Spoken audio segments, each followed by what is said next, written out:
Napuntahan ng mga pulis ang notorious na magnanakaw sa Antipolo, Rizal. Ang suspect na gawang pasukin at pagnakawan ng isang mag-anak na natutulog sa kanilang kwarto. Nasa frontline ng balitang yan, si Gary De Leon. Dahan-dahan sa paglalakad ng lalaking ito nang masapul sa CCTV sa loob ng isang kwarto sa Barangay Mayamot, Antipolo City nitong Huwebes. Ang lalaking yan, isa palang magnanakaw.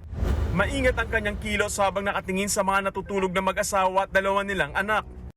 Napatigil pa ang sospek nang gumalaw ang isa sa mga residente. Nang matiyak na tulog pa ang lahat, naglakad ulit ang kawatan at naganap pa ng matatangay.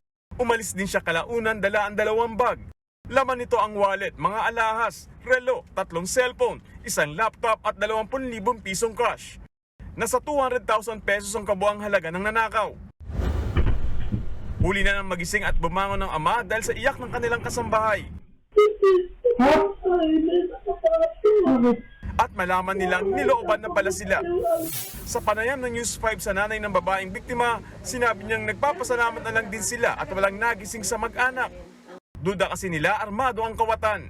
Kasi dun sa CCTV, makita mo yung anak ko gumalaw.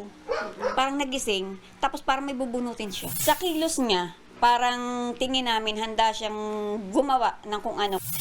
Base sa investigasyon, posibleng sa sliding window ng bahay dumaan ng sospek para makapasok.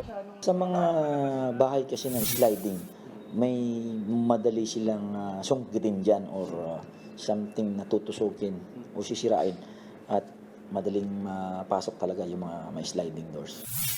Bago ang insidente, ilang beses na raw nakita ng may-ari ng bahay ang lalaki, kaya hinala nila ay minamanmanan na sila nito. Sadyang napag-aralan daw ng kawatan ng pagpasok sa bahay na ito dahil nga sa dami ng bintana, napili niya ang nasa gilid na hindi matatanaw o maaninag ng aso kung sino man ang taong papasok sa loob ng bahay. Natukoy at tinugis na ng mga pulis ang sospek na kinilala nilang si alias Gerald. Lumalabas sa record ng barangay na notorious na magnanakaw sa kanilang lugar ang sospek. May mga record na siya sa amin na ganong kaso. Nakulong na siya tapos nakalabas, kung baga nanahimik na konti dahil nakulong. Hindi ko rin alam, siguro sa mga complainant din na hindi sineseryoso yung reklamo. Nananawagan ng mga pulis sa iba pang nabiktima ni alias Gerald na makipag-ugnayan sa kanila para nang masampahan siya ng reklamong robbery. Nagbabalita mula sa Frontline, Gary De Leon, News 5. Mga kapatid, Cheryl Cosim po, huwag maging huli at maging una sa lahat sa balitaan. Para sa tuloy-tuloy na talakayan sa Frontline, mag-follow at mag-subscribe sa social media pages ng News 5.